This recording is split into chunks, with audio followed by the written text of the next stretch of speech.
Para que não fique nenhuma dúvida e tudo fique bem explicadinho sobre essa trama aí da Vaza Xandão, nada melhor do que ouvir o nosso querido Verdevaldo, próprio jornalista Glenn Greenwald, responsável pela essa série de matérias, liberando esses áudios na Folha de São Paulo. Vamos ouvir ele.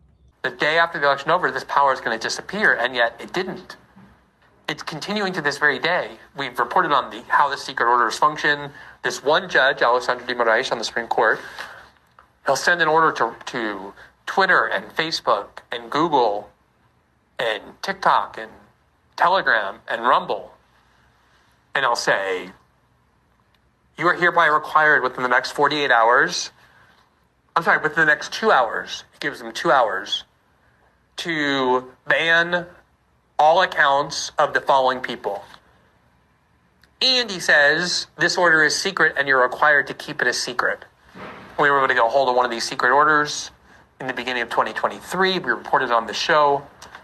It was unbelievable. It just has lists and lists of people who are required to be banned. None of them were charged with any crimes. None of them were notified even of the issuance of this order. None of them had any due process to contest it. We reported all of that. He has imprisoned a lot of Bolsonaro's associates. In fact, we just did a major story where his top foreign policy advisor, Felipe Martins is his name, was part of an investigation, but has never been charged with any crime, let alone convicted of one.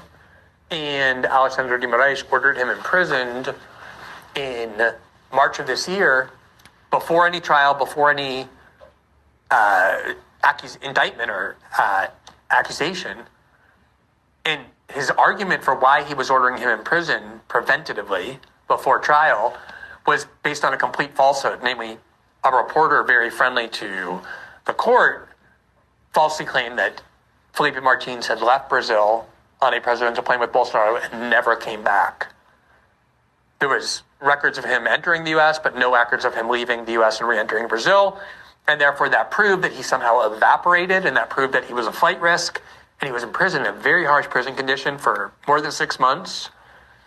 And we wrote an article about it about 2 weeks ago detailing there was a mountain of evidence showing that Felipe Martins never left Brazil, that he wasn't on the presidential plane, that he was in Brazil the entire time, to the point where even the prosecutor asked for his release. And this judge kept him in prison based on nothing, unjustly. And then he finally got out of jail last week. And these are the kinds of abuses that have been taking place repeatedly, all in the hands of this one judge.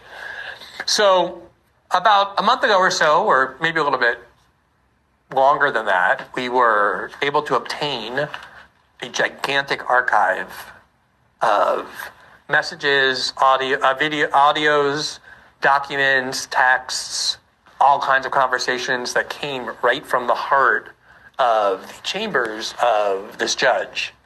Basically, in order to serve as judge and at the same time investigator, the charge of the police. So he would instruct the police arms of the court to go and investigate, and he would tell these police arms, don't make it look like I'm the one who asked for this investigation, or I'm the one who said that these people should be investigated. You write a report saying they should be investigated and then give it to me, so it makes it seem as though I'm not the one initiating this. I'm the one just receiving passively these requests from some other organ.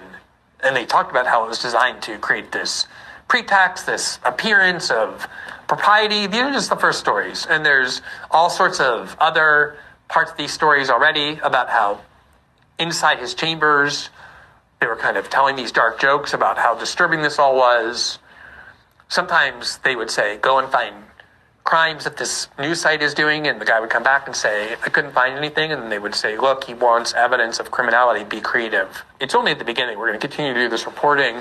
And today, which is day 2, basically we started the reporting yesterday, this judge went to the Supreme Court and defended himself, and not only did he say, of course, I've done nothing wrong, absolutely everything I did was totally justifiable, he also said, this is the sort of fake news and dangerous disinformation that is an attack on this court's legitimacy and therefore an attack on Brazilian democracy. Basically using the language that he always uses whenever